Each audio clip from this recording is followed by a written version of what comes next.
Bom dia, pessoal. Uma boa sexta-feira para todos nós. E vamos começar, então, o nosso primeiro módulo do curso. Hoje nós contamos a presença aqui com o nosso colega, juiz do trabalho, Antônio Humberto de Souza Júnior.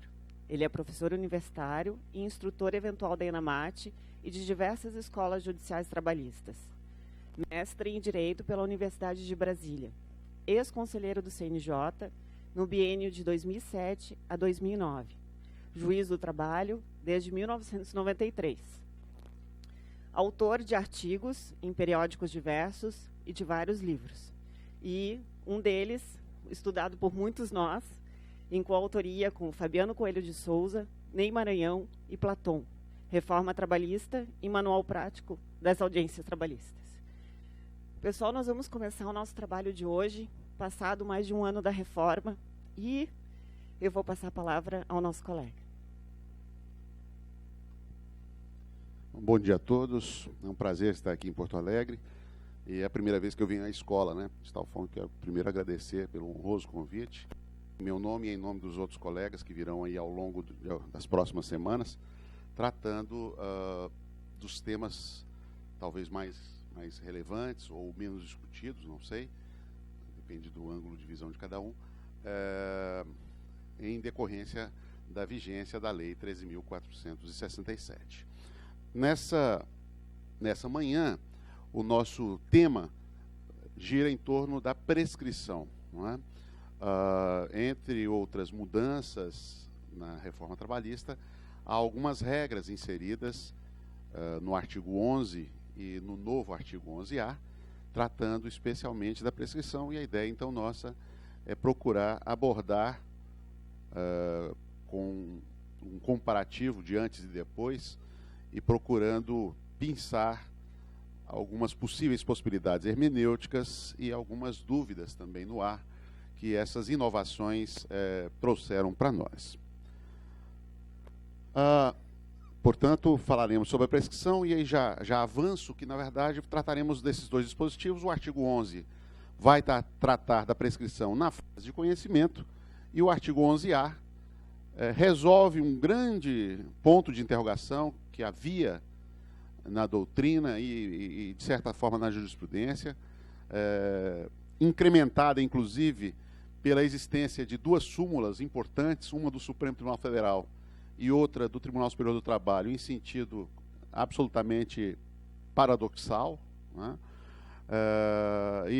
Então falaremos também, e certamente é o que mais nos tomará tempo, sobre a prescrição intercorrente na fase de execução. Me parece que, antes de avançarmos nos comentários, e isso não vale apenas para esse módulo inicial sobre prescrição, mas pode servir também de um subsídio importante em relação a outros módulos tratando de outras matérias processuais. Me parece importante que fixemos aquilo que eu posso chamar de premissas operacionais de entendimento e aplicação da reforma trabalhista. É bem verdade, alguém poderá ponderar, que a prescrição não é propriamente matéria processual, mas, na verdade, a prescrição é um assunto que está exatamente na encruzilhada do direito material e do direito processual, porque, embora seja, de fato, regida por normas de direito material, em boa parte, por exemplo, o Código Civil contém um leque importante de regras tratando de prescrição, não é menos verdade que essa prescrição ela tem uma conexão direta com o direito processual a partir do instante que ela está atrelada à pretensão, e a discussão em torno da prescrição vai se dar não fora, mas exatamente dentro dos processos judiciais. Então, me parece, por isso, absolutamente razoável e oportuno estabelecer algumas premissas para a compreensão desse tema, além de outros que versam mais diretamente e puramente sobre o direito processual. A primeira premissa, que me parece uma premissa óbvia, é a premissa de que não se pode ignorar a existência de uma lei de grande amplitude normativa e com alterações profundas, temos de admitir isso sem nenhum problema, no sistema tanto de direito material quanto de direito processual. É por isso que eu gosto, inclusive, de falar, de frisar, que a expressão reforma trabalhista ela esconde um outro fenômeno trazido pela Lei 13.467, que é exatamente a reforma processual trabalhista. Né? Existe uma reforma profunda, eu diria, em relação a questões processuais também. Então, evidentemente, que esses dispositivos eles passam a ter de ser considerados, evidentemente, na solução de qualquer problema que enfrentemos em processos na Justiça do Trabalho. Mas, ao mesmo tempo que não é dado ao intérprete e aplicador ignorar o advento de novas regras trazidas pela Lei 13.467, não é menos verdade que existem velhas regras e velhos princípios que continuam atuais. E não se pode adotar uma postura hermenêutica de segregação desses velhos princípios e regras em relação às inovações trazidas pela reforma trabalhista. Não é? É aquilo que a teoria geral do direito vai chamar de interpretação sistemática. A interpretação dessas novas normas há de ser integrada ao velho arcabouço normativo que servia como instrumento para orientação e parametrização da atuação de todos os atores judiciários no âmbito da Justiça do Trabalho. Não é? Isso eu posso pensar como um exemplo ilustrativo disso, que tem gerado uma certa confusão, no meu modo de ver, na questão, por exemplo, da liquidação discutida. Não é? Como todos sabemos, a liquidação antes não era necessariamente discutida, cabia ao juiz do trabalho escolher entre abrir ou não abrir um contraditório prévio e, usualmente, poderia dizer, na grande massa dos casos, não havia o uso dessa prerrogativa, mas se valesse ou não o magistrado do trabalho dessa prerrogativa de abrir a vista prévia, a decisão que adviesse dessa impugnação prévia, que é a chamada sentença de liquidação, não comportava recurso. Não comportava recurso porque o artigo 884, parágrafo 3º da CLT, estabelecia e continua estabelecendo que somente nos embargos à execução poderia ser discutida a sentença de liquidação. Ou seja, a sentença de liquidação tinha um nome enganoso, era uma decisão interlocutória, que só poderia ser revisada por ocasião dos embargos à execução, cabendo ao exequente, na mesma oportunidade, fazê-lo através de impugnação à sentença de liquidação. O que aconteceu na reforma?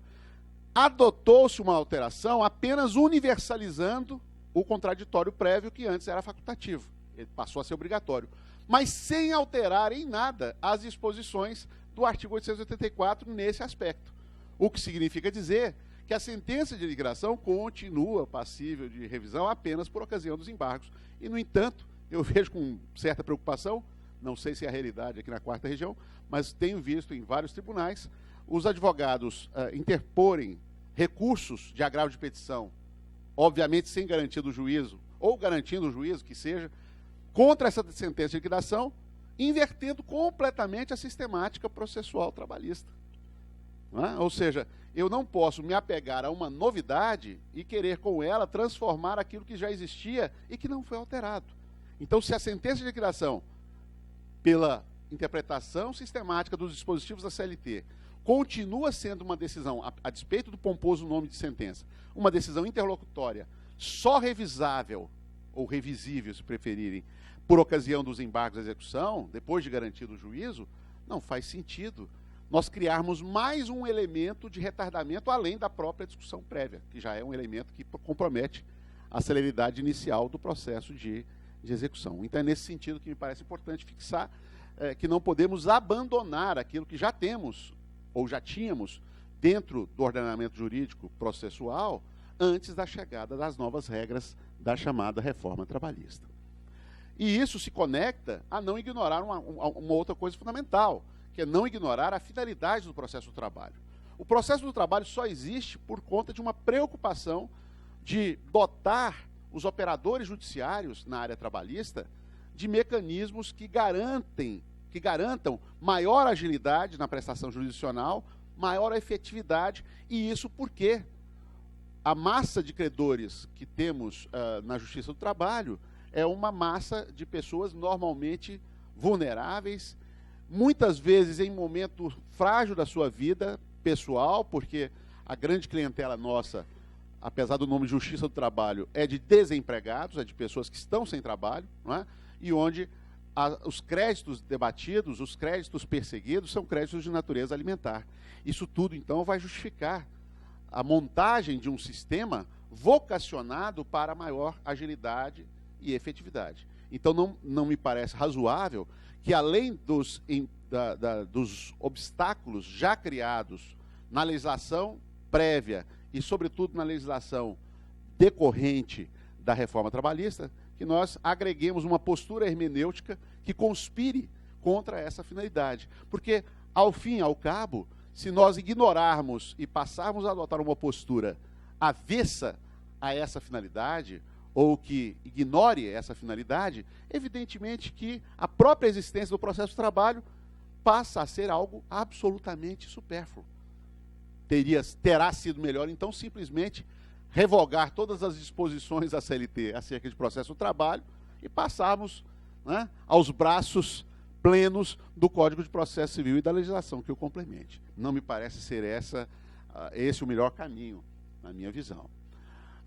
E também, evidentemente, não se podem ignorar as garantias fundamentais, em especial cravadas na Constituição Federal, e que têm conexão direta com todos os sistemas de jurisdição no Brasil, a começar pelo direito de acesso à justiça, que não deve ser visto apenas como o direito a um canal aberto, permanentemente aberto, para que as pessoas apresentem as suas demandas e as suas resistências, no caso dos reclamados, mas também é preciso perceber que o acesso à justiça deve envolver também a entrega do bem da vida que as pessoas, porventura, tenham direito, segundo aquilo que vier a ser decidido em um processo, né? Como também o direito à gratuidade, a garantia do exercício do contraditório e da ampla defesa, ainda que na execução em especial isso seja mitigado, não só no processo do trabalho, né, mas também no processo civil, por razões óbvias, em especial quando se trata de título judicial, onde já houve uma longa demora para se chegar à conclusão de quem tinha razão no processo, não é? E também com a observância das fórmulas processuais que o sistema conceba, né, no chamado devido processo legal. E, no caso, em especial, da execução, me parece que é importante lembrar, né, um aspecto peculiar do nosso sistema recursal que impacta diretamente na forma dos tribunais atuarem em matéria de execução. Aqui já falando um pouco, voltando os olhos já para a prescrição intercorrente. É que, como todos sabemos, o artigo 896 da CLT só autoriza o manejo de recurso de revista em matéria de execução quando alegada violação a algum dispositivo da Constituição Federal. Isso significa que os tribunais regionais do trabalho desfrutam da possibilidade de ter a última palavra em matéria de interpretação da legislação infraconstitucional. Claro que, pontualmente, considerando que determinadas matérias, às vezes, pode ser objeto ou de mandado de segurança ou de ação rescisória, há certas situações em que é possível contornar essa limitação cognitiva do TST através da possibilidade de atuação em ações originárias ou em recursos ordinários nessas ações de mandado de segurança e ação rescisória que podem, eventualmente, versar sobre questões em execução. Mas o grosso dos problemas decorrentes da interpretação ou da confusão interpretativa em torno de dispositivos processuais em matéria de execução acaba assumindo um certo, eu diria, regionalismo processual, né? Uma forma de encarar, uma forma de entender as nuances e as regras trazidas pela legislação processual trabalhista, que não descambem para algum tipo de violência à Constituição Federal. Então é muito importante, sem dúvida alguma, nesse momento inicial da reforma trabalhista, que se tenha a consciência disso, né, de que os regionais terão uma grande importância. Aliás, vejo com muita satisfação que o TRT da 4ª Região é um tribunal de vanguarda nesse aspecto, porque desfruta, né, de uma seção no tribunal especializada exatamente em matéria de execução, algo que é incomum, infelizmente, nos tribunais. E é algo que é interessante, porque norteia a magistratura como um todo, ainda que possa não ser julgados vinculantes, de força vinculante, mas evidentemente que a previsibilidade da posição do tribunal em determinadas matérias, que nem sempre vai ocorrer quando eu tenho essas matérias apreciadas nas turmas, não é? Garante, eu diria, um certo sossego, em especial às partes e advogados, no sentido de já terem uma boa ideia do que deve acontecer no processo, caso adotem a postura A ou a postura B como estratégia, não é? Então, esse é um aspecto que me parece importante a ser frisado. Bom, dito isso, vamos então falar sobre o nosso tema do módulo, que é a prescrição, e eu vou dividir essa exposição em 2 momentos. O momento 1, trataremos das novidades relativas à prescrição na fase de conhecimento, e o momento 2 tratará da prescrição na fase de execução. A primeira mudança trazida pela CLT é uma mudança completamente, digamos, inofensiva, ou não, sem qualquer caráter de mutação, efetivamente, em termos normativos. O que aconteceu aqui, e aliás, esse não é um fenômeno isolado, infelizmente a CLT é prenhe de muitas situações como essa, não tinha havido ainda, a despeito da unificação dos prazos prescricionais no ano de 2000, por força da emenda constitucional número 28, não havia ainda sido alterada a redação do artigo 11 para acomodar essa nova situação. Ele havia sido alterado já no ambiente da Constituição Federal, mas apenas para alterar os prazos que antes eram únicos. Os prazos prescricionais antes de 88 eram bienais apenas, não é? Então, essa primeira mudança no caput do artigo 11 vem simplesmente para adequar, ajustar, adaptar o texto da CLT àquilo que a Constituição Federal, no artigo 7º, inciso 29, já prevê há algum tempo, né, que é exatamente a unificação dos prazos prescricionais em relação a empregados urbanos e rurais. Não é? Então, é uma primeira mudança que não me parece merecer nenhum comentário adicional, porque foi apenas um ajuste do texto da lei ordinária àquilo que a Constituição Federal estabelece já há algum tempo. Agora, o outro aspecto, esse sim, me parece merece uma atenção maior, que é a introdução de um novo parágrafo, que é o parágrafo 2º, no mesmo artigo 11, tratando da prescrição na fase de conhecimento e, na verdade, incorporando dentro da CLT uma regra sobre algo que, para nós, foi inventado pela jurisprudência, que é essa história de prescrição parcial e prescrição total. Aliás, não falta autor, independente dessa discussão nova trazida pela reforma, que já criticava acidamente essa possibilidade, a possibilidade aberta pela súmula 294 de prescrição total no contrato em curso. Porque é claro que nós temos uma prescrição total, sempre tivemos, que é a prescrição bienal, quando a Constituição Federal estabelece, não é? Que eu tenho um limite de até 2 anos para reclamar os direitos trabalhistas, ela fixa ali uma prescrição total. Porque mesmo que eu ainda esteja dentro dos 5 anos a contar da lesão, se eu não observar esse biênio, eu não terei oportunidade de discutir, no meu caso, se houver a arguição oportuna da prescrição bienal. Então, a prescrição total, efetivamente presente na Constituição Federal, é apenas a prescrição bienal, contada a partir da extinção do contrato de trabalho. Mas, como todos devem saber, o TST, por meio de sua jurisprudência consolidada, há há um bom tempo, fixara a ideia de que haveria prescrição total também, a depender do tipo de lesão que se alegasse.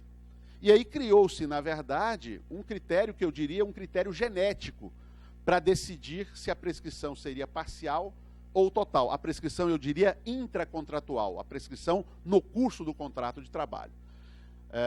E nesse critério genético, o TST, na súmula 294, estabelecera que quando uma mudança no contrato de trabalho afrontasse um direito assegurado por lei, a prescrição seria sempre parcial.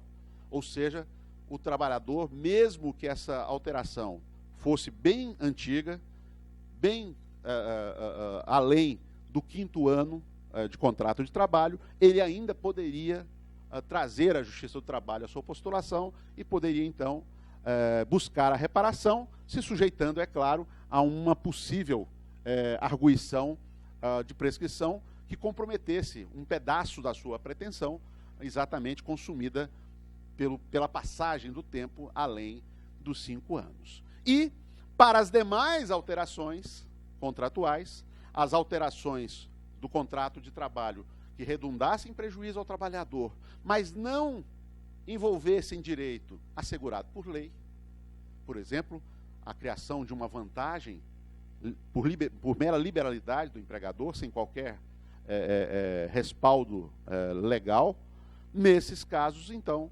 haveria a prescrição total.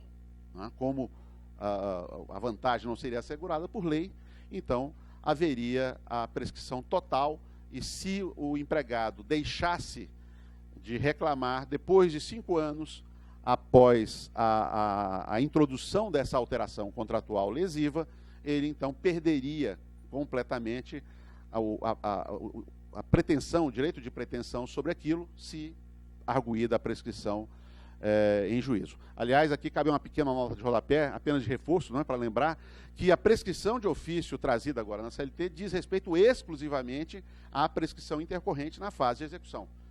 E sendo assim, a posição consolidada na SDI, no sentido de impossibilidade de decreto de prescrição de ofício na fase de conhecimento, continua persistente, continua valendo. E é isso que vai dizer, então, em resumo, a redação da súmula 294. Não é?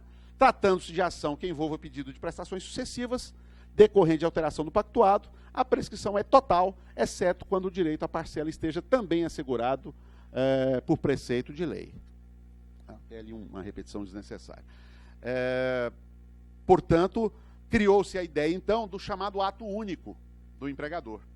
O ato único seria exatamente aquele ato de reversão de uma vantagem não assegurada por lei.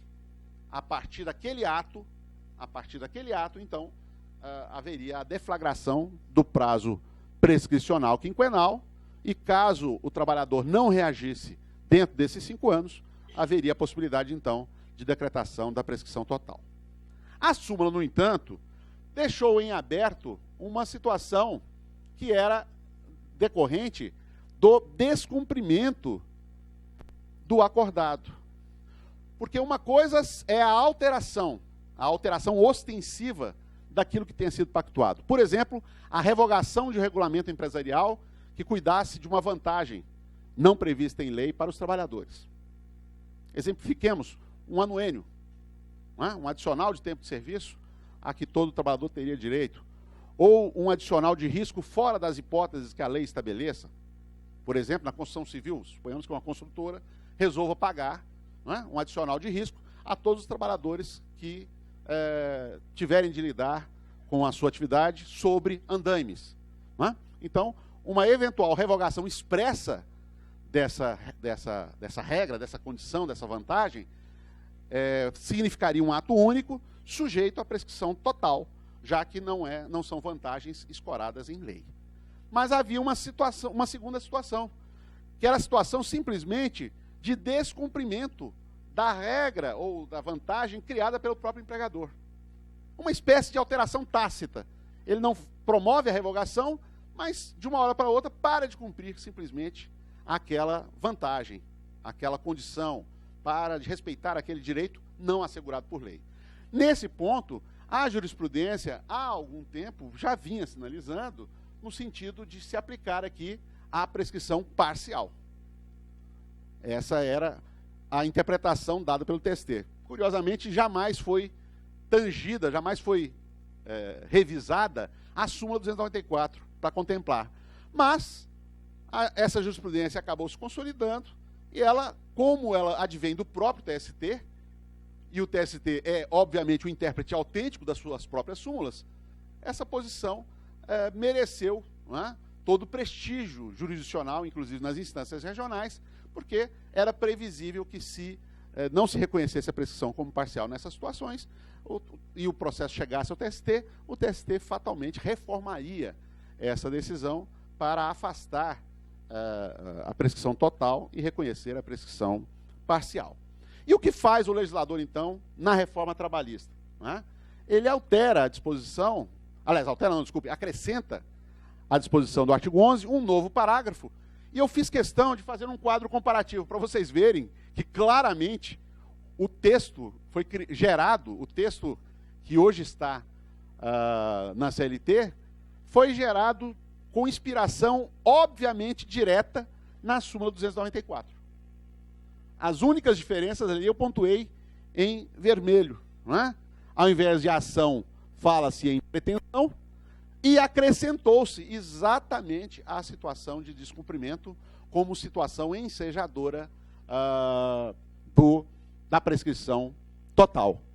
É aquilo que alguns autores chamam, entre aspas, de correção legislativa de, entre aspas, erros judiciários. Né? Ou seja, o legislador, quando se incomoda com alguma interpretação dada, ele tem a saída, não é? Dentro de certos limites, evidentemente, estabelecidos pela Constituição, ele tem a saída de tramar uma solução normativa que explicite a sua vontade contrária àquela orientação dada pela jurisprudência dos tribunais. E foi isso que foi feito aqui agora. E com isso, então, a grande mudança que temos, então, é que a partir de agora, tanto a alteração expressa quanto a alteração tácita, pela forma do descumprimento, se sujeitarão ambas à prescrição total. Não é? Claro que aquela discussão que eu relatei logo no início continua presente. Se a própria ideia de prescrição total é uma ideia compatível com a Constituição Federal. Porque, a rigor, a Constituição Federal, insisto, só fala em prescrição total na prescrição bienal, na prescrição pós-contratual, e não na prescrição intracontratual. Mas, seja como for, o que temos agora no novo ambiente normativo é essa reversão de sinalização da jurisprudência construída no TST, no sentido de assimilar a situação de descumprimento do pactuado como idêntica à de alteração do pactuado. E ambas, então, se sujeitando, nesse caso, à chamada prescrição total.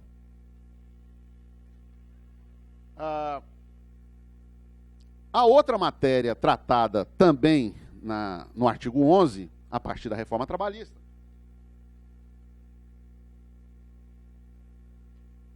diz respeito a um outro tema extremamente relevante, que são as chamadas causas interruptivas da prescrição. Não é?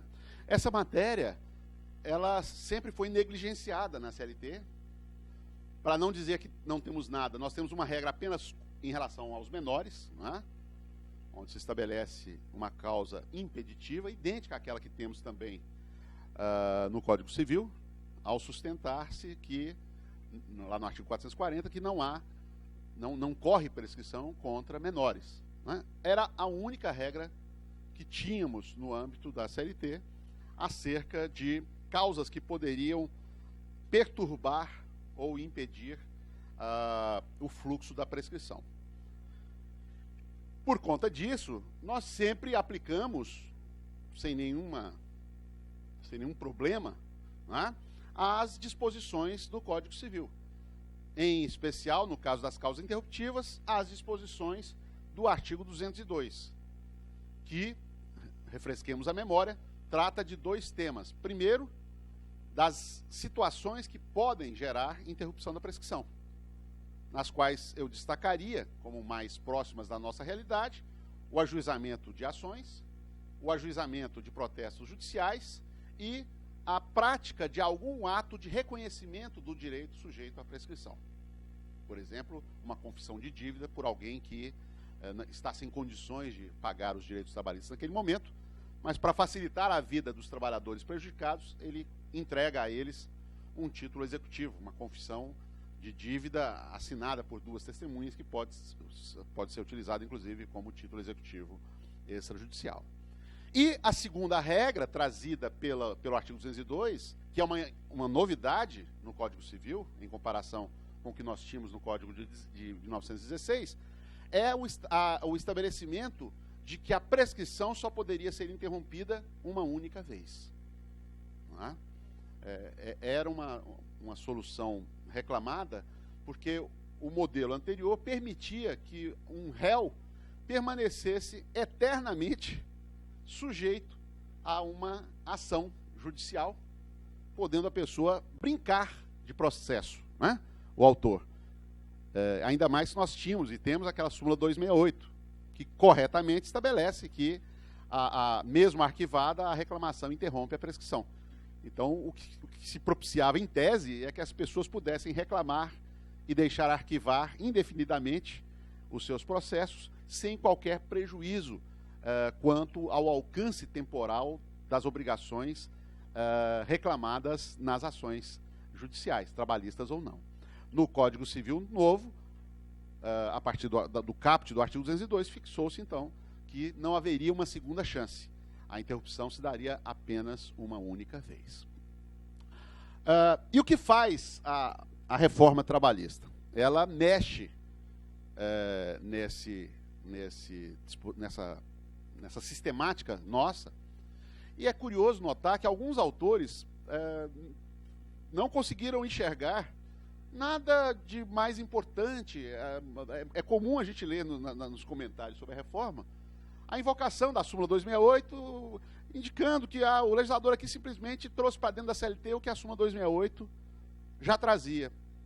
Não é bem assim. É fato que algumas, eu fiz questão de decompor aqui na apresentação, destacando, eu vou repetir aqui esse texto algumas vezes, destacando alguns fragmentos dele. Então é verdade que alguns fragmentos desse texto simplesmente são uma reprodução daquilo que foi consolidado na jurisprudência, em especial pela súmula 268. Mas há uma inovação de impacto enorme sobre o processo do trabalho e sobre a própria ideia de acesso à justiça, que é exatamente o início, a primeira partícula normativa mais relevante desse parágrafo 3º do artigo 11 da CLT. Eu me refiro aqui, em especial, à expressão de que a interrupção da prescrição somente ocorrerá pelo ajuizamento da reclamação trabalhista.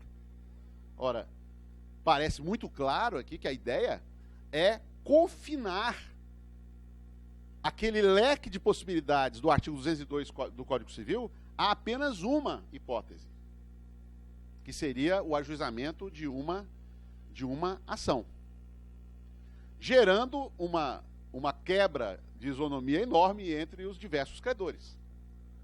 Porque qualquer credor, vulnerável ou abastado, pouco importa, tem ao seu dispor aquele leque de possibilidades, inclusive como forma até de poder preparar melhor a sua ação. Muitas vezes a pessoa é despertada tardiamente para a existência do direito, às vezes a ação não está no ponto de maturação para ser proposta, porque há alguns elementos que precisam ser ainda levantados.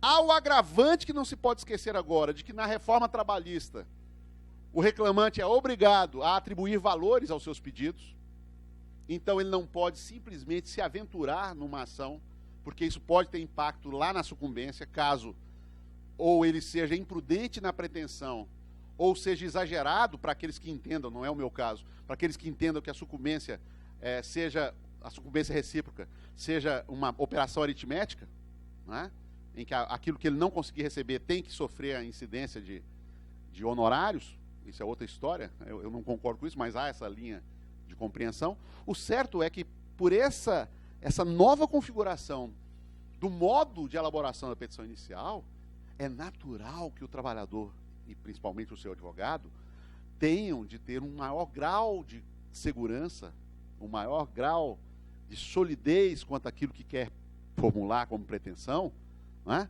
E a existência das causas interruptivas constitui um elemento estratégico importante, exatamente para a preparação de uma ação em melhores condições. Fazendo como quis o legislador, ele procura privar e praticamente estimular a aventura jurídica. Aquilo que o ministro Barroso, no seu voto na DIN 5766, chama de frivolidade das demandas trabalhistas. Não estou dizendo que concorde com essa avaliação dele, mas, de fato, a partir do instante que eu procuro limitar essas possibilidades de interrupção da prescrição, eu estou criando um dilema que é um falso dilema. Porque o dilema, numa leitura literal daquilo que está na disposição nova, o dilema é ajuizar a sua ação de qualquer jeito, não é? Ou não ajuizá-la. Porque só por ação trabalhista será possível a interrupção da prescrição.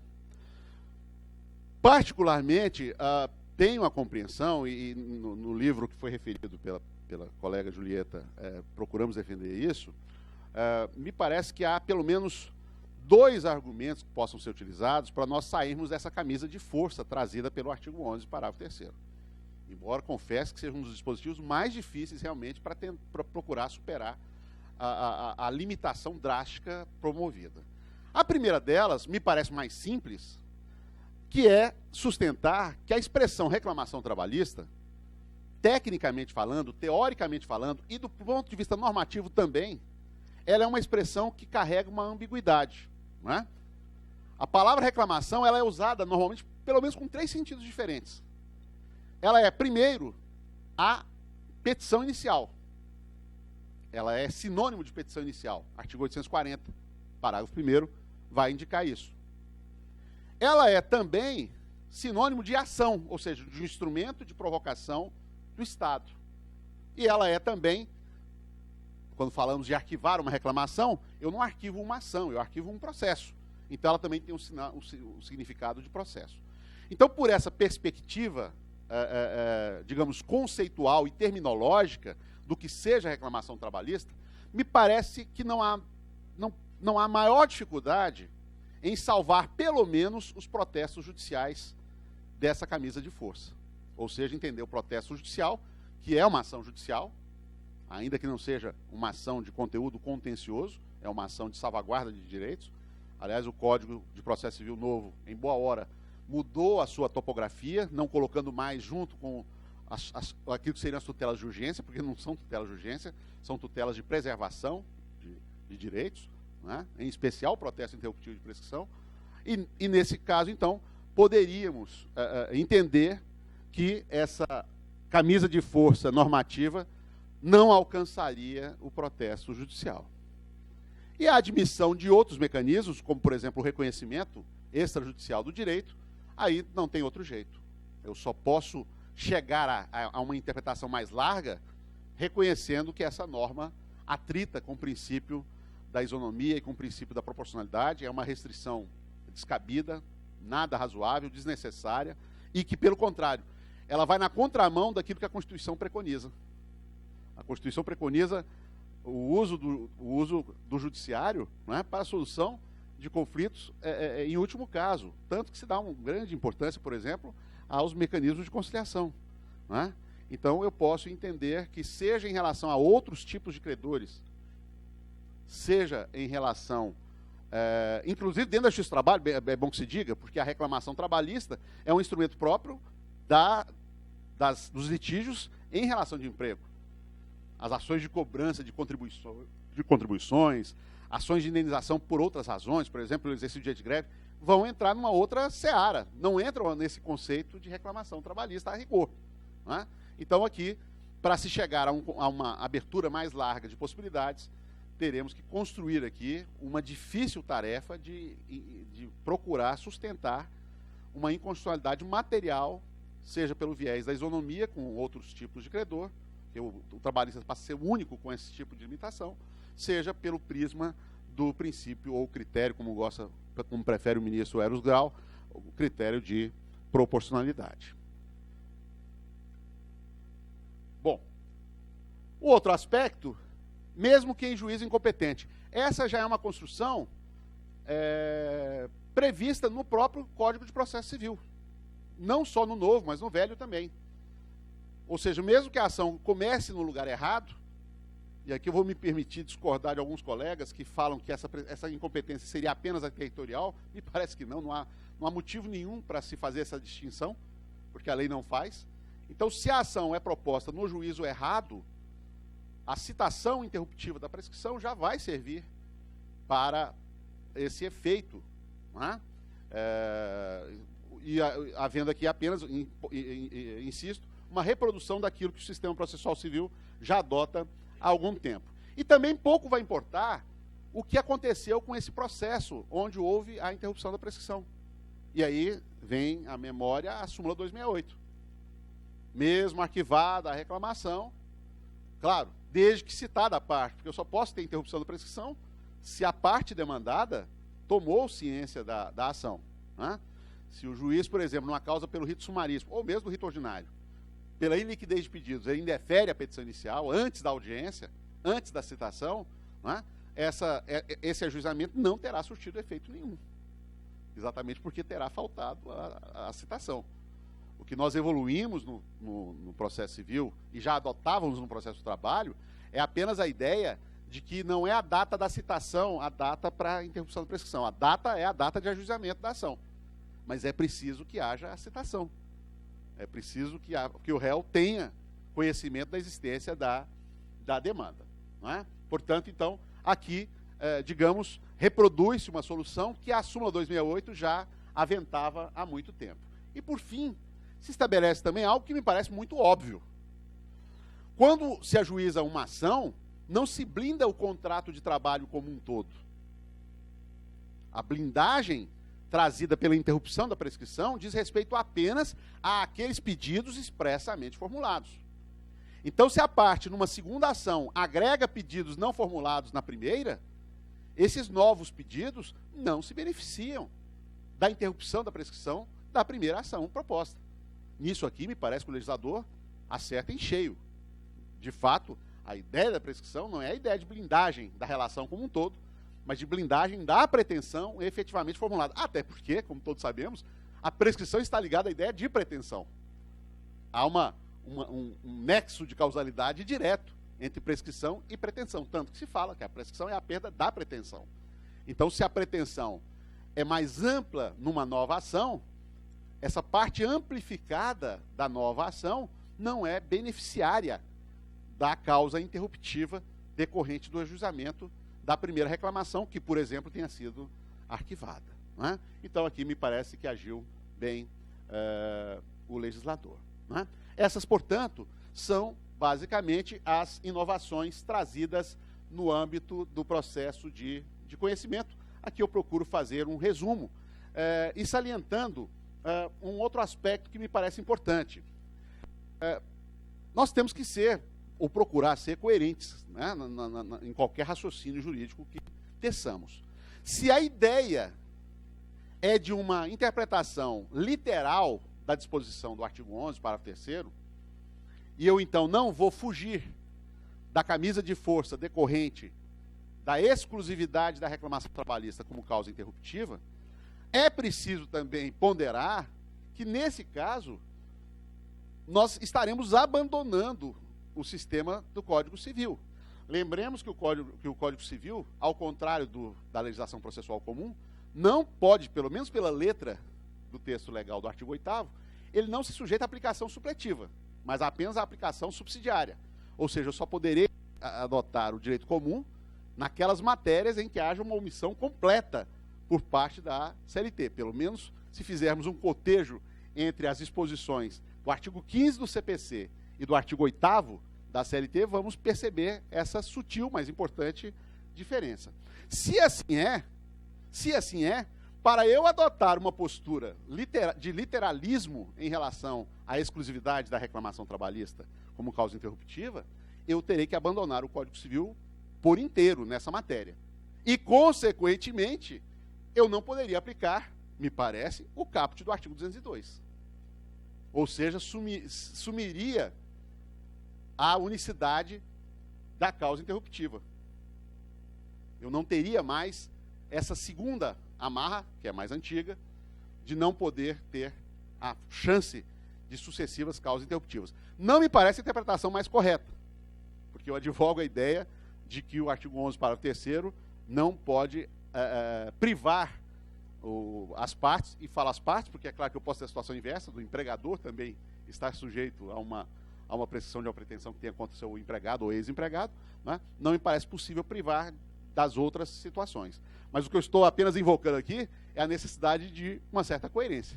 Não dá para pensar o melhor ou o pior dos mundos, né? Eu tenho que procurar fazer um raciocínio coerente. Então, eu, particularmente, prefiro integrar o artigo 11 ao que está no Código Civil, e não isolá-lo, porque esse isolamento também gera consequências, não é? Então, basicamente, era isso que eu gostaria de falar sobre esse aspecto. E aí, deixa eu voltar aqui só um minutinho.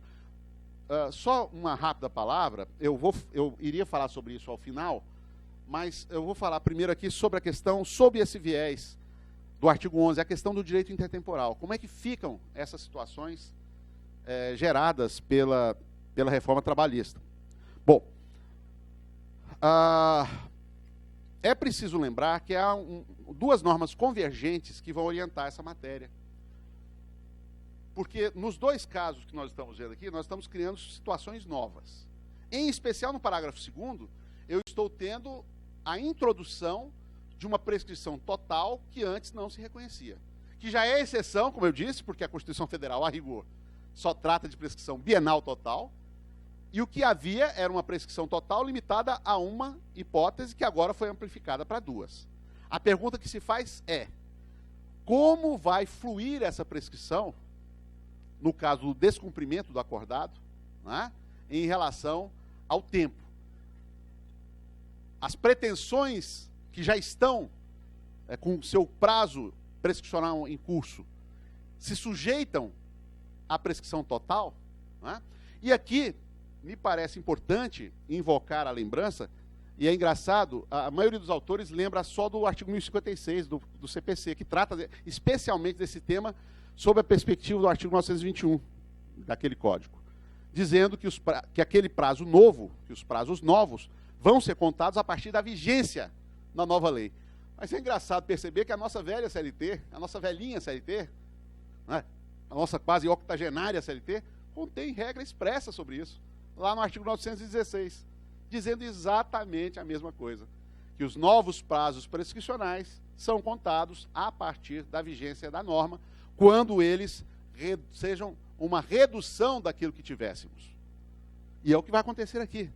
Não fosse assim, nós teríamos uma situação insólita, em que no primeiro dia de vigência da Lei 13.467, haveria simplesmente um soterramento muito pior do que Brumadinho, me perdoando a metáfora, em termos de pretensões prescritas. Porque todos aqueles que teriam 5 anos para reclamar a qualquer tempo, no curso do contrato de trabalho, de uma hora para outra teriam que ou reclamar no dia que a lei entrou em vigor, ou simplesmente no segundo dia estaria totalmente prescrito se o descumprimento do pactuado já durasse mais de 5 anos. Não me parece isso nem um pouco razoável, e por isso tem a compreensão, então, de que, na verdade, esse prazo prescricional novo estampado no parágrafo 2º só vai valer a partir de 5 anos da vigência da reforma trabalhista, ou seja, a partir de 10 de janeiro. Aí sim, teremos um salto súbito, como teremos agora, assistiremos esse fenômeno, né? Agora em novembro de 2019, com a prescrição do FGTS, por conta daquela modulação de efeitos determinada pelo Supremo Tribunal Federal. Ou seja, as pessoas têm 5 anos para reclamar, né? E se não reclamarem nesses 5 anos, aí sim, aquelas pretensões que já tiverem mais de 5 anos, estarão, a partir do 5º ano de vigência da reforma trabalhista, estarão subitamente, mas não tão subitamente assim, depois de 5 anos de espera, estarão comprometidas pela prescrição total. Né? Então, esse é um aspecto que me parece importante de salientar. O segundo tema que nos move aqui nessa manhã é a chamada prescrição intercorrente. Né? Aqui me parece importante fazer, de novo, um retrospecto para a compreensão e para a contextualização do tema. Primeiro, lembrando que, a despeito da súmula do TST indicar que não se admite a prescrição intercorrente na Justiça do Trabalho, não se pode ignorar que o parágrafo 1º do artigo 884, ao enumerar as matérias que podem ser alegadas em sede de embargos à execução, aponta a prescrição. Como eu não posso inovar na liquidação a coisa julgada, essa prescrição, obviamente, não pode ser a prescrição da fase de conhecimento. Porque essa parte tem até as instâncias ordinárias, até as razões de recurso ordinário para arguí-la. Se não arguiu até lá, um abraço. Um abraço, nem por ação rescisória. Nem por ação rescisória. Não é? Então, essa prescrição, ela já estava indicada como ocorrente, a despeito dessa resistência sumular do TST, no texto antigo, original da CLT, que é exatamente o parágrafo 1º do artigo 884. No início da discussão quanto à ideia de prescrição intercorrente, a expressão abarcava 3 situações, pelo menos, diferentes. Primeiro, a prescrição da pretensão executória, ou seja, a possibilidade de extinção da pretensão executiva quando houvesse demora do credor em movimentar a máquina judiciária. Então, aí havia 2 situações. Situação A, a existência de alguma providência a ser tomada, como, por exemplo, uma liquidação por artigos, que não fosse tomada, e que a parte, então, permanecesse inerte, e aí teria, então, a possibilidade de decretação de prescrição intercorrente, ou então, algo que é mais novo para a gente, a prescrição envolvendo os títulos executivos extrajudiciais. Ele, por exemplo, fez um acordo lá na Comissão de Conciliação Prévia, o acordo não foi quitado, e ele deixa transcorrer o prazo prescricional, e aí haveria a prescrição da pretensão executória. E temos, propriamente, a prescrição intercorrente, porque quando eu falo em intercorrente, é aquela que corre entre as fases.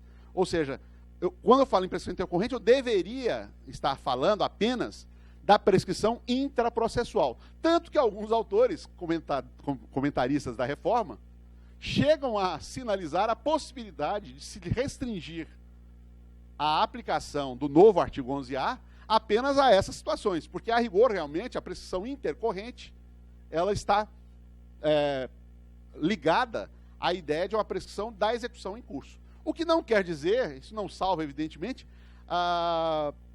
que a pretensão executória não se sujeite à prescrição. Claro que ela vai se sujeitar à prescrição. Há apenas aqui uma abordagem no sentido de que essa prescrição da pretensão executória, ela é prévia. E, sendo prévia, não há nem como o juiz promover qualquer determinação judicial. Quer dizer, há uma certa razoabilidade nessa compreensão, pelo menos nos títulos extrajudiciais. No título judicial, isso já é mais complicado, porque o juiz está de posse do processo e ele tem a possibilidade, se não de movimentar, pelo menos de provocar para que a parte movimente, considerando o novo quadro, o novo cenário que temos aí do artigo 878, que, como todos sabemos, limitou o poder de iniciativa do juiz na execução apenas para situações de exercício do ius postulante. E havia ainda, historicamente, inclusive em alguns precedentes da súmula 114 do TST, isso é discutido, havia também uma prescrição intercorrente na fase de conhecimento. Mas essa prescrição na fase de conhecimento não existe mais, me parece, pela sistemática processual atual.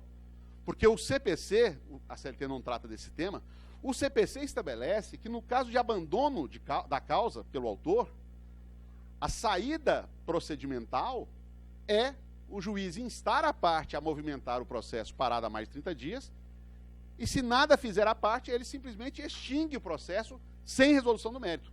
Portanto, não me parece que haja mais espaço, que havia antes, não há mais espaço para se cogitar de uma prescrição intercorrente que não seja na fase de execução. E aí, vivemos, então, uma evolução normativa nessa matéria. Há alguns anos atrás, o artigo 40 da Lei de Execução Fiscal passou a ter uma regência de um procedimento próprio quanto à decretação da prescrição intercorrente, em que há uma sucessão de atos, em que o juiz primeiro manda, quando o processo fique parado, seja por desaparição do devedor ou por inexistência de bens penhoráveis, o juiz, então, suspende o processo, remete para o arquivo, avisa a Fazenda Pública, o processo fica suspenso por 1 ano, e se não houver nenhuma reação, no prazo prescricional, o juiz pode decretar de ofício essa prescrição. O Código de Processo Civil novo repete essa solução, lá no artigo 921, também permitindo a decretação da prescrição de ofício para essas situações. E, no ambiente jurisprudencial, como eu disse no início, nós tínhamos um duelo de súmulas, uma súmula do Supremo e uma súmula do TST, e um duelo em que a origem das súmulas não deve ser um dado a ser levado a sério, como normalmente nós levamos, por uma razão muito singela. É que o Supremo, quando editou essa súmula, a editou num ambiente pré-constitucional, ou seja, num ambiente anterior à Constituição de 88, quando o modelo de recurso extraordinário ensejava não só o pronunciamento do Supremo em matéria constitucional, mas também, em determinadas hipóteses, pelo vulto da causa ou pela relevância da questão federal, ele também dava a última palavra em matéria de legislação ordinária. É por isso que esse tema conta com uma súmula do Supremo. É de um tempo em que o Supremo é quem dava a última palavra nessas matérias. Quando a Constituição de 88 cria o STJ, retirou-se do Supremo essa incumbência. E o Supremo passa, afora algumas competências periféricas, passa a ser tratado realmente como uma corte constitucional. Por isso que eu digo que a autoridade dessa súmula não foi exatamente desafiada pelo TST, porque é uma matéria que, a rigor, não vai chegar mais ao Supremo, pelo menos pelo viés da interpretação da legislação ordinária. Né? E aí, tínhamos essa situação, e o TST, nos últimos anos, antes da alteração trazida pela reforma, já havia evoluído para chegar a um ponto intermediário que me parece o mais correto. Para dizer o seguinte, que, na verdade, as súmulas talvez se complementem. Nenhuma das duas está exatamente equivocada. Elas talvez se complementem. Eu não posso, como a súmula 114 faz, descartar a prescrição intercorrente, porque, como eu já pontuei, há previsão expressa da possibilidade de arguição da prescrição intercorrente por ocasião dos embargos. Então, como é que eu vou dizer? Como é que uma súmula de um tribunal superior pode dizer que não se admite uma prescrição quando a lei expressamente, sem que haja qualquer inconstitucionalidade ou não recepção, indica a possibilidade de agitação daquela matéria? Então, era equivocado. Mas há um outro aspecto a ser considerado. Na verdade, o que nós podemos dizer é que antes da reforma trabalhista, a ocorrência da prescrição intercorrente, dentro daquilo que havia no sistema jurídico processual, era uma ocorrência realmente muito rara. Por quê? Por uma razão muito simples. A execução trabalhista sempre pôde ser movimentada e iniciada, sobretudo, movimentada continua sendo, de ofício. Aliás, num estudo arqueológico dessas duas súmulas, do Supremo e do TST, vamos perceber que o Supremo e o TST partem de premissas diferentes. Isso também ajuda a entender o paradoxo. Porque o Supremo tinha a compreensão de que o artigo 878 ensejava apenas uma faculdade para o juiz do trabalho. Já o TST entendia que não era apenas uma faculdade, era o chamado dever-poder do juiz.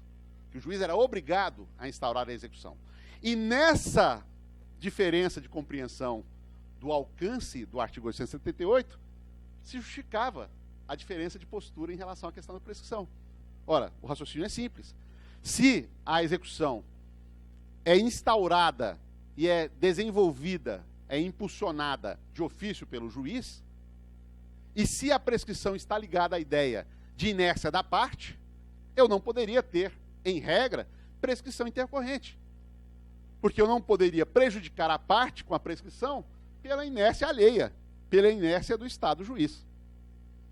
E isso, então, fazia ter todo o sentido a resistência do TST à inadmissibilidade da prescrição intercorrente. Mas, nos últimos tempos, o TST vinha produzindo alguns julgados para reconhecer que, em determinados momentos, em determinadas circunstâncias, de fato, eu não posso partir dessa premissa de inércia do juiz. Há situações em que a inércia do processo pode ser imputada exclusivamente ao interessado, ao credor. E, nesse caso, eu não tenho para onde correr. A prescrição intercorrente tem que ser decretada. E posso dar alguns exemplos, 3 exemplos bem singelos e do nosso dia a dia. Exemplo 1. Exemplo 1. Reintegração ao emprego. O juiz decreta a reintegração, expede o mandado e determina que a parte compareça na empresa ou no local ou no outro local para ser acompanhado pelo oficial de justiça para que a empresa seja notificada. Ele não aparece. Não se apresenta. Instado várias vezes, resiste, reluta. O empregador, nesse caso, tem como fazer algo em relação a essa execução? Não, é uma execução de obrigação de fazer, onde a omissão do trabalhador é crucial para o cumprimento da ordem. Segunda hipótese, bem singela. O juiz manda dar baixa na carteira de trabalho. O empregado não aparece com a carteira de trabalho, insiste, ele não traz. Como é que eu vou sair? Como é que essa execução vai sair do lugar? O juiz do trabalho tem como fazer algo nesse caso? Não. Seria até engraçado, né, fixar uma multa diária para que ele traga a carteira, para poder anotar. Nesse caso, fica também a execução paralisada. E a outra hipótese é aquela que eu mencionei agora há pouco, liquidação por artigos. Suponhamos uma situação em que não haja outra forma de liquidar, isso é péssimo, né, porque é a pior forma de liquidação que nós temos, mas suponhamos que não haja outro jeito, senão a liquidação por artigos, para a definição do quantum, e a parte não traz. Então, são situações, essas 3 situações ilustrativas, são situações em que, de fato, o processo de execução não tem como sair do lugar sem a contribuição ativa do credor. E, para essas situações, evidentemente, a prescrição intercorrente tem de ser decretada, pode ser decretada. A diferença é que, como antes, olha a sutileza, como antes essa matéria da prescrição era aventada apenas no artigo 884, que trata dos embargos, não me parecia, ao contrário do que muita gente vinha sustentando, não me parecia possível reconhecer de ofício a prescrição intercorrente. Porque a própria lei estabelece que isso seja alegação a ser promovida em sede de embargos. Então, esse era o cenário confuso que nós tínhamos até a chegada da reforma trabalhista. Na reforma trabalhista, então se estabelece, primeiro, que essa prescrição pode ser decretada de ofício, e aqui é irresistível o comentário, né? Eu privo de um lado o trabalhador de ter a execução instaurada independentemente da sua vontade, mas não privo o processo de execução de ser extinto independentemente da vontade do devedor. Não é? É um dos momentos em que fica mais evidente a busca, não é? De uma direção única na reforma em matéria processual, em que a execução de ofício é cerceada e a extinção do processo de ofício é estimulada. E, então, o artigo 11A vai dizer, então, que essa prescrição intercorrente pode ser decretada de ofício. Talvez aí vá surgir a mesma discussão, se essa regra enseja um poder apenas ou um dever. Não é? Como o artigo 884, parágrafo 1º, não foi alterado, eu me atrevo a dizer que é uma faculdade, não é ainda um dever, não é uma obrigação. O juiz, me parece, não pode ser cobrado pela Corregedoria Regional porque não deflagrou um processo, uma estratégia de decretação de prescrição intercorrente de ofício, né? Embora possa fazê-lo, evidentemente. E ela tem alguns pressupostos. Quais são esses pressupostos? Fixados pela lei. Primeiro, é preciso que haja uma determinação judicial para dar andamento à execução. Ou seja, não basta a percepção de que o processo está parado há algum tempo. E é esse o equívoco cometido por alguns juízes afoitos logo que a reforma entrou em vigor. Houve algumas notícias, né, de alguns lugares, os juízes simplesmente pegarem todo o seu arquivo provisório, montarem uma decisão padrão e simplesmente fulminarem todos os processos por prescrição intercorrente. Isso é totalmente equivocado. Primeiro, porque não se permitia que fosse de ofício antes. E esse prazo considerado foi um prazo anterior à reforma. Né? Ele não esperou o segundo aniversário da reforma para poder fazer isso, se fosse o caso. E segundo, que a lei é expressa em indicar o condicionamento da deflagração do procedimento para decretação da prescrição intercorrente à expedição de uma determinação judicial para dar andamento à execução. Não disse o legislador, mas me parece que numa interpretação sistemática, inclusive com o artigo 321 do CPC, me parece muito provável interpretar que essa determinação deve ser absolutamente explícita quanto a dois aspectos. Primeiro, quanto ao que a parte deve fazer. O que o juiz espera dela. No que o processo deve ser movimentado. Primeiro aspecto. Segundo, na cominação de que a inobservância daquela ordem, de que a inércia em relação àquela determinação vai gerar a possibilidade de decretação da prescrição intercorrente. Além disso, a doutrina, me parece de forma uníssona, tem sinalizado que, embora não esteja, e isso tanto vale no processo civil quanto no processo de trabalho, que embora não esteja dito no artigo 11A expressamente, mas me parece muito razoável indicar que, como nós não estamos lidando aqui simplesmente com um assunto que afeta ao advogado, mas afeta de forma sensível e significativa a parte, que ambos devam ser intimados dessa determinação. Ou seja, que o constituinte do advogado também tenha a chance de saber do que está acontecendo, até para pressionar seu advogado, ou até para noticiar, olha, esse advogado morreu, olha, ele não é mais meu advogado, olha, ele parou de advogar, assumiu um cargo público incompatível, né? É preciso, até para evitar tumultos mais adiante, de uma decretação de prescrição intercorrente indevida. Né?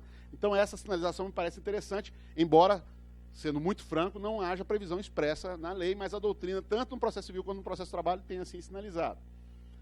Terceiro, óbvio, toda a ideia de prescrição está atrelada à ideia de inércia. Então, é preciso que haja uma paralisia no processo a partir do instante em que a parte seja instada a movimentá-lo e não o faça.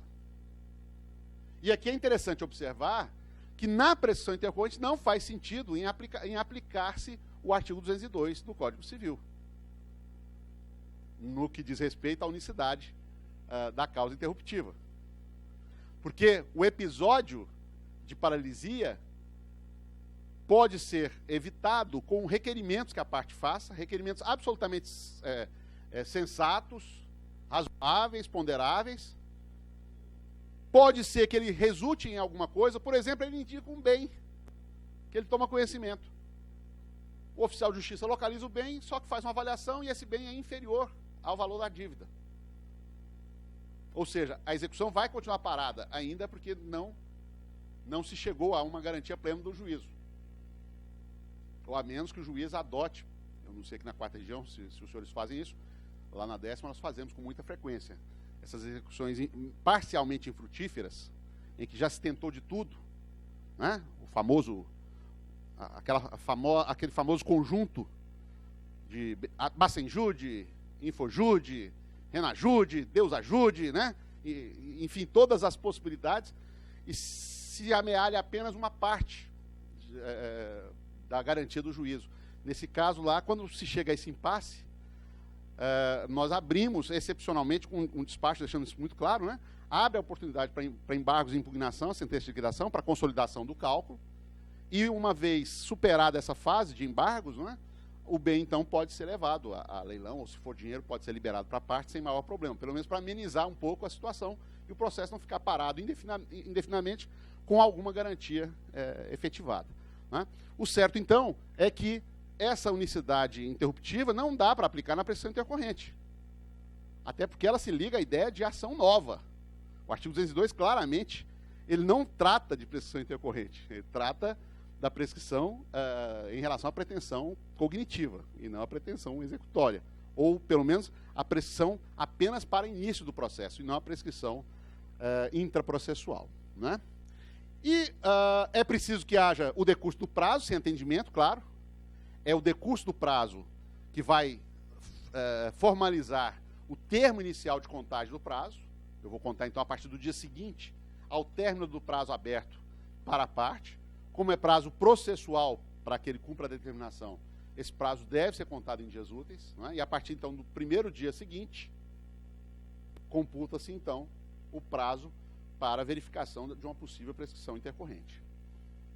E o prazo, segundo se estabelece na CLT, no artigo 11A, esse prazo é bienal, acompanhando uma tendência sinalizada pelo Supremo de que a prescrição da pretensão executória deve acompanhar o mesmo prazo da prescrição da pretensão condenatória.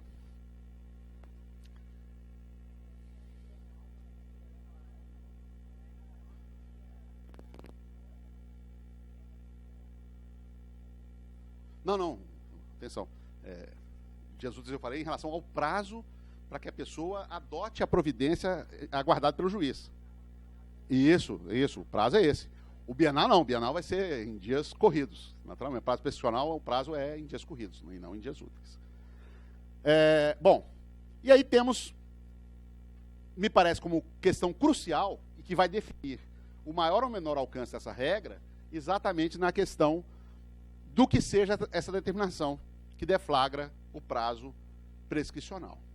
Eu, particularmente, tenho que esse prazo, que essa determinação seja aquela que compreenda um ato imputável exclusivamente à parte. Me parece que nesse aspecto não mudou, até porque o artigo 11A não trata dessas determinações. Ela não trata do conteúdo da determinação. É isso, inclusive, que nós sinalizamos na nossa obra coletiva lá sobre a reforma trabalhista.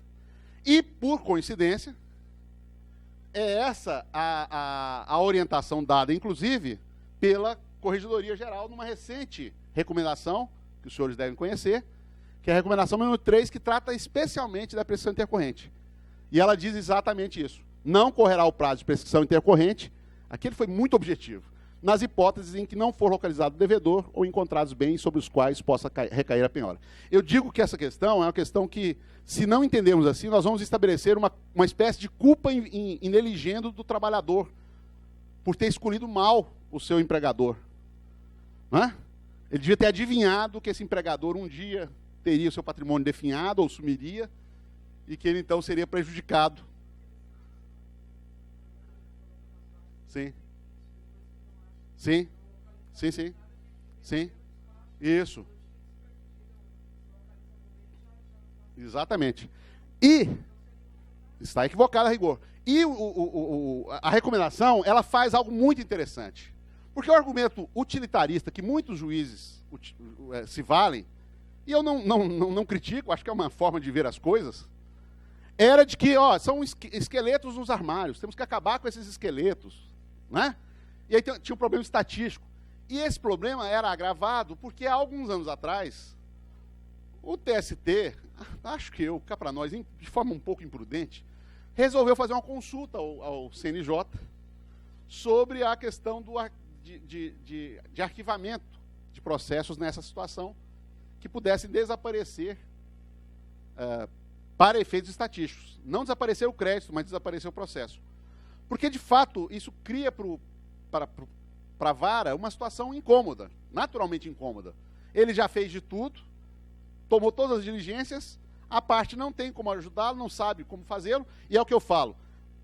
Essa exigência que a parte tome alguma providência nesse caso é de uma crueldade ímpar, porque se o Estado, com todo o seu poderio, com todo o seu arsenal de pesquisas, de ferramentas tecnológicas, para vasculhar a vida das pessoas, declarações da Receita Federal, registros imobiliários, automóveis, bens financeiros, não consegue encontrar, como é que a dona Raimunda, empregada doméstica, vai ser culpada, né, pelo não recebimento do seu crédito? É algo um pouco complicado. Então, se de um lado o TST traz essa solução que incomoda a muitos juízes que criticaram, inclusive, sob o ponto de vista da independência judicial, que isso seria um parâmetro de interpretação imposto pela Corregedoria, mas, por outro, pelo menos, ela traz uma solução para esse incômodo dos processos que fiquem simplesmente atolando as estatísticas das varas. Estabelecendo, nesse caso, a possibilidade de remessa ao arquivo provisório, não é? Ou o arquivo definitivo mediante expedição de certidão de crédito sem extinção da execução. Ou seja, é a solução que nós tínhamos antes e que a Corregedoria, me parece, em boa hora, ressuscita. Ou seja, o que isso significa? Se o processo realmente não tem mais para onde sair, né, não há como localizar o devedor ou bens, o juiz pode simplesmente mandar o processo ao arquivo definitivo, expedir uma certidão de crédito com os valores. Acho eu que o mais prudente nesse caso, isso não está dito aqui, falo eu, seria previamente o juiz fazer o acertamento da execução, abrindo o prazo do 884, excepcionalmente sem garantia do juízo, para que o valor possa ser consolidado, né? E, nesse caso, ele entrega a certidão de crédito trabalhista para o exequente, e o exequente, se daqui a 10 anos, né, tiver notícia da aparição de algum bem, ele vem e pede, se não a ressurreição, a instauração de uma nova execução com base naquela certidão de crédito. Não é que seria imprescritível, é que nós estamos falando que, como a execução teria ficado paralisada em função de um fato não imputável ao credor, não correria a prescrição. Não. Veja, o problema todo é que aqui é apenas uma solução procedimental. É uma solução procedimental. Ou seja, o que se adotou aqui? O processo de execução não foi resolvido, porque não era caso de decreto de prescrição intercorrente, a situação não ensejaria, e também não houve satisfação. Então, criou-se um mecanismo em que essa pretensão executória ela ficaria latente, embora, do ponto de vista do processo físico, do processo judicial, ele estaria extinto. É uma extinção do processo sem extinção do crédito. E não se sujeitaria a prescrição por isso, se a situação for daquelas que não se possa atribuir, claro, ao trabalhador. Mas, insisto, tudo isso, aí voltamos à conversa de agora a pouco, tudo isso passa exatamente para a compreensão sua quanto ao que seja o conteúdo dessa determinação. A Corregedoria claramente partiu da mesma premissa de que eu parto, de que esse conteúdo é um conteúdo restritivo apenas àquelas situações atribuíveis exclusivamente ao credor. Mas você, como juíza, pode ter uma compreensão diferente, de estender aquilo que se aplica no CPC. De qualquer situação de paralisia possa ser atribuível ao reclamante e fluir o prazo, e aí você não vai adotar esse procedimento. Mas, em todo caso, a sinalização da Corregedoria, me parece, pelo menos, ela resguarda o incômodo de preservação desse processo sem sacrificar os créditos. Não é? Mas é realmente uma situação bem, eu diria, no mínimo polêmica. Claro.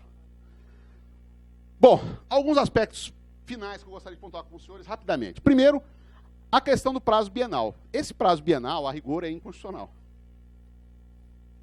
Pelo menos, em relação àqueles trabalhadores que tenham iniciado a sua ação com os contratos em curso.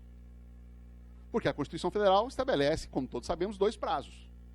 E o artigo 11A estabelece apenas um prazo. E aí alguns autores ponderam, e me parece corretamente, que se o contrato está em curso, esse prazo não a ser observado não deve ser o bienal, e sim o quinquenal. Outros autores falam em suspensão prévia da execução. Isso me parece totalmente desnecessário. Há quem defenda a aplicação dos 2 dispositivos, o artigo 921 ou do CPC, ou o artigo 40 da Lei de Execução Fiscal, e a CLT. A CLT me parece que montou um esquema próprio, absolutamente suficiente, com todos os passos, para a decretação da prescrição intercorrente. Então, não me parece exagerado que tenha que haver previamente uma suspensão do processo por 1 ano, para depois começar. Isso não está dito em nenhum momento no artigo 11A, e me parece um pouco forçoso, um pouco forçado, querer aplicar o CPC nesse caso. Há necessidade de assegurar o contraditório na iminência de decretação da prescrição intercorrente? Sem dúvida. Não é reabrir a chance para que a pessoa possa movimentar a execução. Mas se ultrapassar o prazo, ela tem que ser cientificada, porque pode acontecer, por exemplo, um episódio de suspensão. Imaginemos que esse credor tenha tido um AVC e tenha entrado em coma, dentro do prazo bienal da prescrição intercorrente. Vai correr esse prazo? Obviamente que não. Então, ainda que ele não tenha atendido a determinação judicial, a prescrição, nesse caso, não pode ser decretada.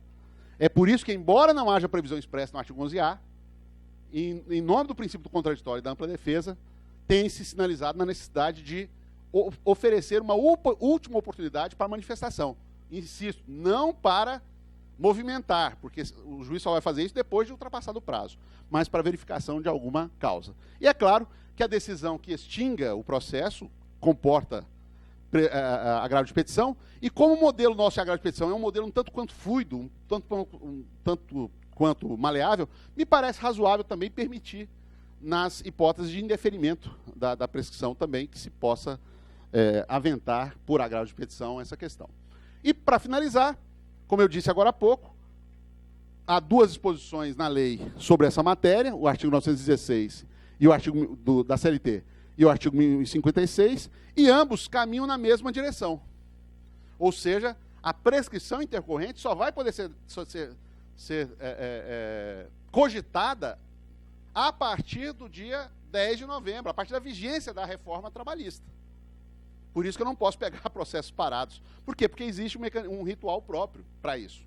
O que significa dizer que apenas processos no 2º ano de vigência da Lei 13.467 podem ter a sua prescrição intercorrente decretada, pelo menos dentro desse modelo fixado pelo artigo 11A, que me parece que deve ser observado.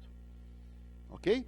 Então, basicamente, era isso que eu tinha a passar para os senhores nessa manhã, esperando aí que tenham tido uma boa noção, né, dessas inovações trazidas em matéria de prescrição pela ótica da reforma trabalhista. Muito obrigado.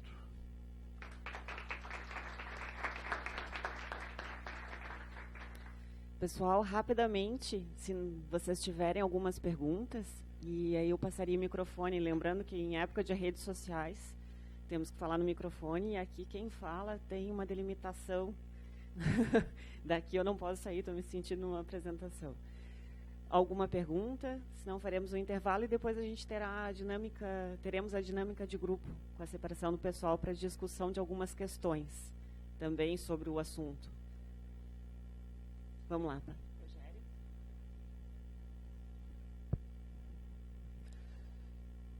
Em relação à limitação que o termo somente no parágrafo 3º do artigo 11 estaria trazendo, o colega fez a menção de que poderia se admitir o protesto, fazendo uma interpretação mais ampla do termo reclamação.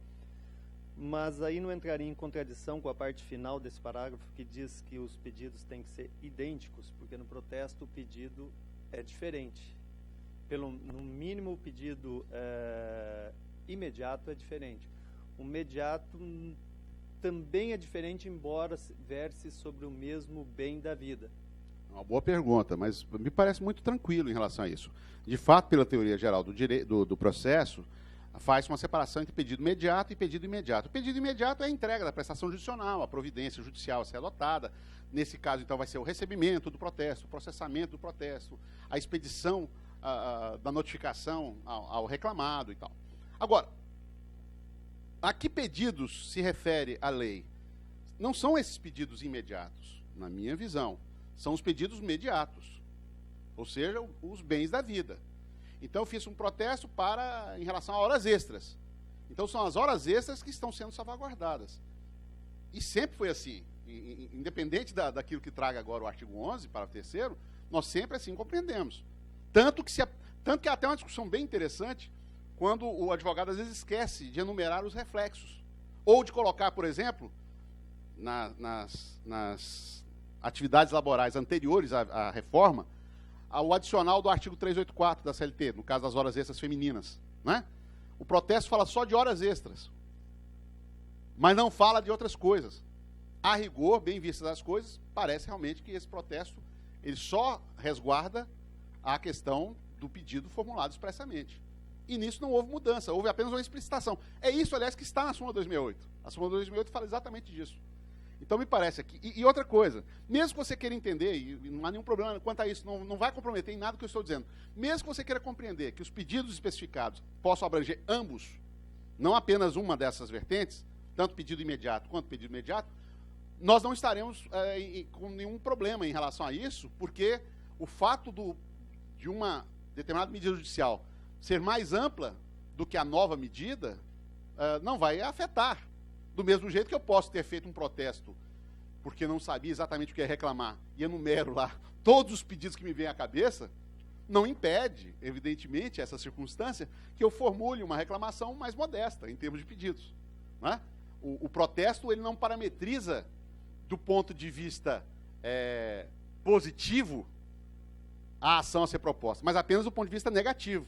Ou seja, eu posso propor tudo aquilo que está sendo especificado, ou menos. O que eu não posso é extrapolar. Não é? Eu não posso trazer, ou querer beneficiar-me da prescrição em relação a pedido que não tenha sido explicitamente indicado na petição de protesto. Então, por isso, não parece haver problema nessa linha interpretativa de compreensão de que o protesto estaria abrangido, na necessidade da parte final lá indicar a necessidade de especificação, porque, de fato, o protesto interruptivo exige esse tipo de situação. Eu me lembro, logo no início da minha carreira, alguns advogados tinham criou-se uma moda lá em Brasília, de entrarem com protestos totalmente genéricos. O protesto para poder entrar com ação para reparação em relação a qualquer direito. Posso, evidentemente que isso não quer dizer nada. Porque para isso ele não precisa de protesto. A Constituição assegura a todos o direito de pleitear. O protesto ele tem que envolver algo realmente mais específico. E por isso que, nesse aspecto, eu vejo como uma evolução a explicitação dessa exigência na lei, porque essa era a exigência trazida pela própria súmula 268. Né? Eu não poderia pegar carona num protesto para alcançar aquilo que eu esqueci de inserir naquela petição. Mais alguém? Esperar só um pouquinho o microfone chegar, para todos os colegas poderem ouvir, e eu também ouvi bem. Tá. Bom dia, meu nome é Luciano, eu sou juiz de Passo Fundo e queria questioná-lo acerca dessa recomendação do TST sobre o fato de que, não havendo bens ou não encontrando o devedor, não haveria prescrição intercorrente. O fato é que a prescrição ela tem dois pressupostos, né? Que é o decurso do prazo e a inércia do titular do direito. E a principal finalidade dela é a estabilização das relações jurídicas. Não é uma recomendação de resistência essa situação do TST, tratando o credor trabalhista diferente do resto da vida civil, porque se o trabalhador ele for um devedor e está inscrito no Serasa, por exemplo, decorrido o prazo de 5 anos, pagando não a dívida, esse registro tem que ser retirado. Ele não fica mais negativado.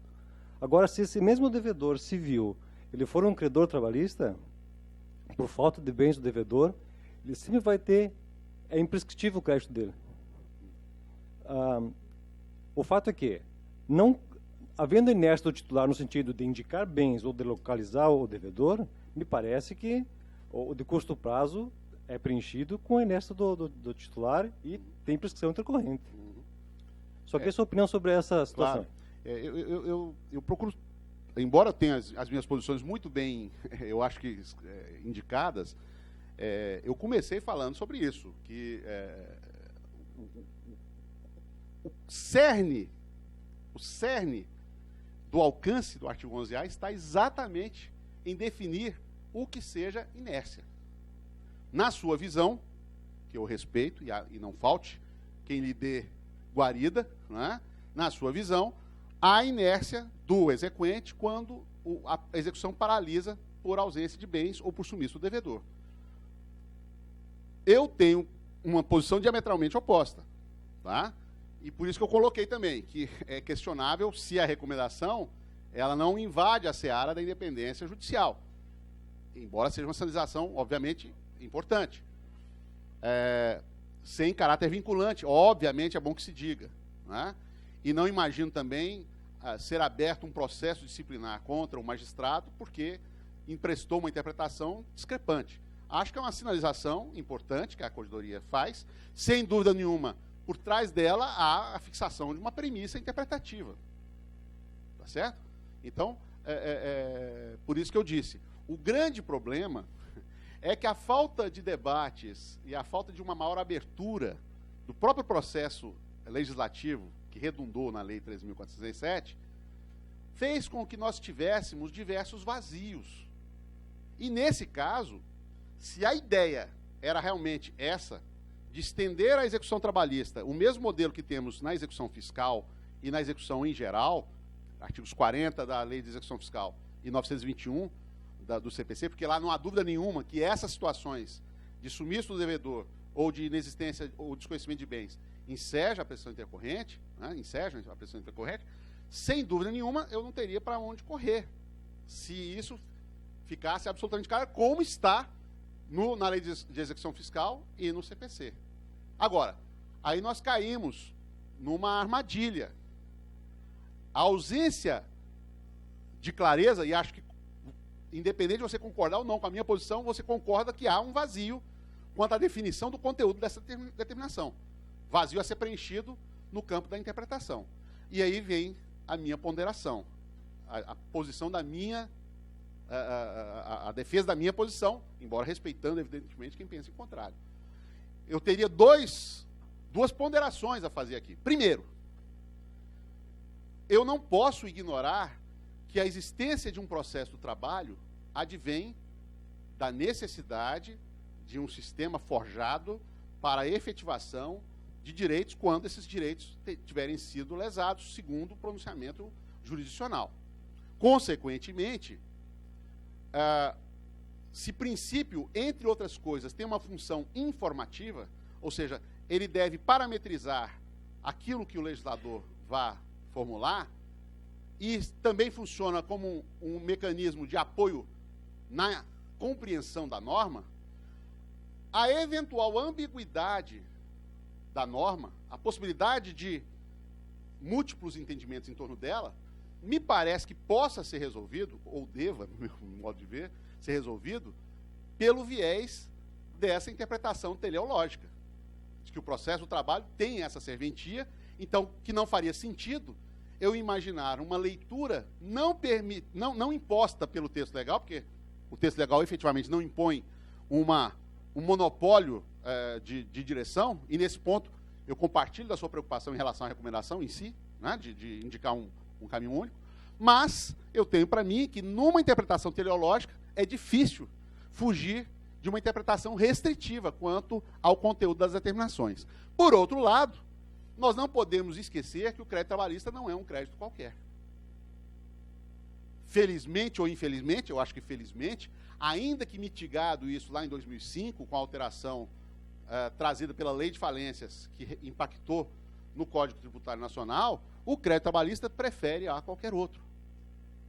E isso significa que, e tem natureza alimentar, isso significa que me parece que é absolutamente razoável adotar-se solução normativa que discrepe daquilo que nós temos em outros campos. Por exemplo, a dispensa de preparo prévio, a exigência de depósito recursal, a extinção do processo só quando o autor falte na audiência. Lá no juizado, por exemplo, o processo é arquivado, se ele faltar, inclusive, na audiência de instrução. Né? São situações diferentes.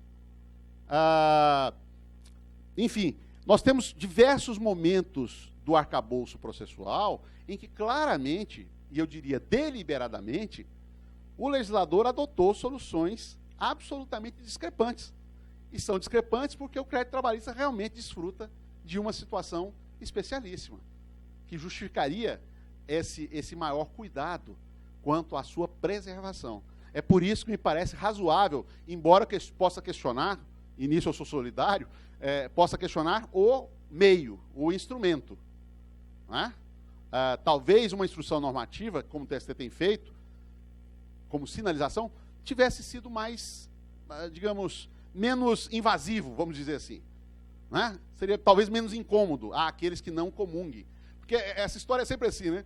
Aquilo que, quando vem uma recomendação que casa com o que a gente pensa, a gente acha ela maravilhosa. Né? Nossa, mas que coisa boa, isso é muito bom. Mas não deve ser assim. Se ela comporta, de fato, mais de uma leitura, talvez seja o caso, não é um caso de ilicitude, e eu não acho que haja ilicitude, acho que haja uma compreensão diferente, né? Me parece que ela realmente poderia ter sido trazida por um outro meio, por um outro canal, que não uma recomendação que, por via da corregedoria, tem realmente, por mais que as pessoas queiram naturalizar, mas elas têm um peso psicológico, né? Sobre, pelo menos, eu diria, uma parte importante da magistratura que pode se impressionar com isso e ver naquilo realmente um comando vinculante, pior do que as súmulas persuasivas anteriores ao novo CPC, né? que não desfrutam disso. Tá? Mais alguma pergunta?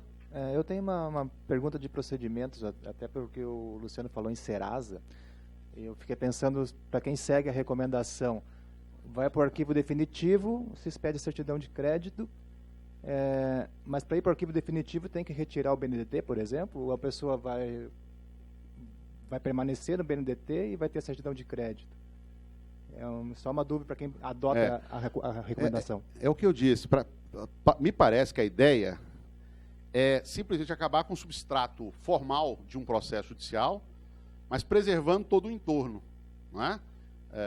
De garantias do crédito. Então, não me parece, em relação ao BNDT, que não temos regra sobre cancelamento por passagem de tempo, não é?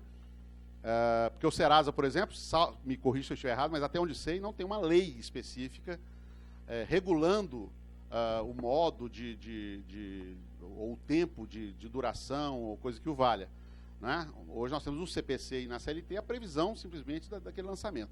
Então não me parece haver necessidade do cancelamento, porque o TST fala em cancelamento apenas nos casos de pagamento ou de suspensão de exigibilidade. Não é caso de suspensão de exigibilidade, porque o crédito continua latente, tanto que se expediu a certidão de crédito, exatamente para corporificar que o crédito continua existindo. Então, não me parece que seja caso de baixa, a não ser que nós nos deparemos com aqueles velhos problemas novos, que o PJE traz, né? PJE barra gestão. Muitas vezes a gente fala uma coisa, não é? Olha, deveria ser assim. Por exemplo, a tal da sentença parcial, né? O CPC hoje permite sentença parcial. Vai fazer sentença parcial no PJE. Como vai fazer sentença parcial? Ou um acórdão parcial, no caso do tribunal, uma matéria, por exemplo, matéria de concurso que está suspensa no Supremo, numa ação que trata de outros temas, né? Que eu poderia avançar naqueles outros temas. Ou seja, às vezes as dificuldades técnicas impostas pela ferramenta acaba tendo que fazer nos obrigando a certos ajustes. Mas eu diria, pelo que está na recomendação, não haveria espaço, ou não haveria necessidade, eu diria, de cancelamento. Até porque a ideia desses instrumentos de coação indireta é exatamente inverter o jogo da execução, não é? Você fazer com que a pessoa privada de algum tipo de possibilidade, por exemplo, de pegar um empréstimo ou de comprar um bem, porque o próprio CNJ também tem uma expedição da corregedoria de lá, recomendando a todos os cartórios, né, do Brasil que não lavrem escrituras ou façam registros de transferências imobiliárias quando haja notícia de débito na Justiça do Trabalho, né, de tal modo que me parece que esse gravame deve ser mantido. A ideia seria essa. Inclusive, nas classes processuais tem lá uma classe de execução de título judicial, que seria exatamente essa situação. Ele vai apresentar o crédito para recomeçar. Né? Como eu disse, isso já existia antes. há alguns anos atrás, uns 10 anos atrás, até uns 10 anos atrás, era uma solução. Que era uma solução intermediária. Você não matava o crédito, não extinguia o crédito, mas também não ficava com aquele processo pesando estatisticamente como se a vara não estivesse fazendo nada em relação a ele. Quando, na verdade, ela não tinha o que fazer, já tinha feito tudo o que era possível. Pessoal, vamos fazer um intervalo até 11h10. Depois voltamos para a dinâmica de grupo. Eu acho que cada um de vocês já recebeu o número, senão nós informamos agora no intervalo para responder as perguntas.